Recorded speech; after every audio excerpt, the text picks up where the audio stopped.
ಶಿವಮೊಗ್ಗ ತಾಲೂಕಿನ ಹಾಡೋನಹಳ್ಳಿ ಗ್ರಾಮದ ಮರಳುಕೋರೆಯ ಮೇಲೆ ಗಣಿ ಮತ್ತು ಭೂವಿಜ್ಞಾನ ಇಲಾಖೆ ಅಧಿಕಾರಿಗಳು ದಾಳಿ ನಡೆಸಿದ್ದಾರೆ. ದಾಳಿಯ ವೇಳೆ 4 ಟ್ರ್ಯಾಕ್ಟರ್ ಹಾಗೂ 5ಕ್ಕೂ ಹೆಚ್ಚು ಜೆಸಿಬಿಗಳನ್ನು ಅಧಿಕಾರಿಗಳು ವಶಪಡಿಸಿಕೊಂಡಿದ್ದಾರೆ. ಗಣಿ ಮತ್ತು ಭೂವಿಜ್ಞಾನ ಇಲಾಖೆ ಅಧಿಕಾರಿಗಳನ್ನ ನೋಡ್ತಾ ಇದ್ದಂತೆ ಆರೋಪಿಗಳು ಎಸ್ಕೇಪ್ ಆಗಿದ್ದಾರೆ.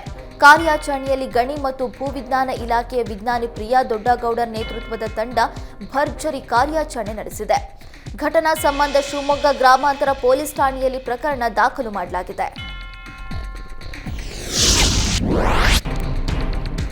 ಕೊಡಗು ಜಿಲ್ಲೆಯಲ್ಲಿ ಆನೆ ಮತ್ತು ಮಾನವನ ನಡುವಿನ ಸಂಘರ್ಷ ಮುಂದುವರೆದಿದೆ.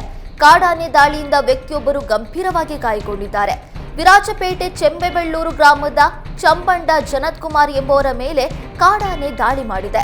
ಗಾಯಗೊಂಡ ಜನತ್ ವಿರಾಜಪೇಟೆ ಸರ್ಕಾರಿ ಆಸ್ಪತ್ರೆಗೆ ದಾಖಲಿಸಿ ಪ್ರಾಥಮಿಕ ಚಿಕಿತ್ಸೆ ನೀಡಿದ ಬಳಿಕ ಹೆಚ್ಚಿನ ಚಿಕಿತ್ಸೆಗಾಗಿ ಮಡಿಕೇರಿ ಜಿಲ್ಲಾ ಆಸ್ಪತ್ರೆಗೆ ರವಾನೆ ಮಾಡಲಾಗಿದೆ. ಬೆಳಗ್ಗೆ ಮನೆಯ ಕೊಟ್ಟಿಗೆ ಬಳಿ ತೆರಳಿದ ಸಂದರ್ಭದಲ್ಲಿ ಒಂಟಿ ಸಲಗ ದಾಳಿ ಮಾಡಿದೆ. ಸ್ಥಳಕ್ಕೆ ಅರಣ್ಯ ಇಲಾಖೆ ಸಿಬ್ಬಂದಿ ಭೇಟಿ ನೀಡಿ ಪರಿಶೀಲನೆ ನಡೆಸಿದ್ದಾರೆ. ಕಾಡಾನೆ ದಾಳಿಗೆ ಸ್ಥಳೀಯರು ಅರಣ್ಯ ಇಲಾಖೆ ವಿರುದ್ಧ ಆಕ್ರೋಶ ವ್ಯಕ್ತಪಡಿಸುತ್ತಿದ್ದಾರೆ. ಕೇಂದ್ರ ಸರ್ಕಾರದ ಬಜೆಟ್ ರೈತ ವಿರೋಧಿ, ಕಾರ್ಮಿಕ ವಿರೋಧಿ ಬಜೆಟ್ ಆಗಿದೆ ಎಂದು ಆರೋಪಿಸಿ ಸಿಐಟಿಯು ಕಾರ್ಯಕರ್ತರು ಕಲಬುರಗಿಯಲ್ಲಿ ಪ್ರತಿಭಟನೆ ನಡೆಸಿದರು. ಕಲಬುರಗಿ ಜಿಲ್ಲಾಧಿಕಾರಿ ಕಚೇರಿ ಮುಂದೆ ರಸ್ತೆ ತಡೆದು ಆಕ್ರೋಶ ವ್ಯಕ್ತಪಡಿಸಿದರು.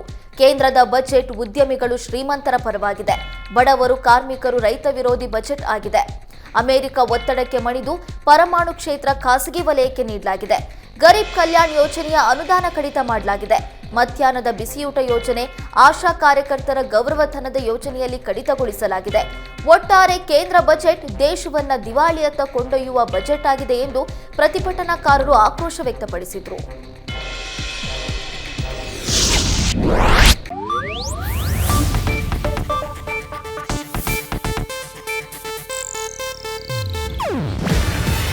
ಇದು ಏಷ್ಯಾನೆಟ್ ನ್ಯೂಸ್ ನೆಟ್ವರ್ಕ್ ಪ್ರಸ್ತುತಿ.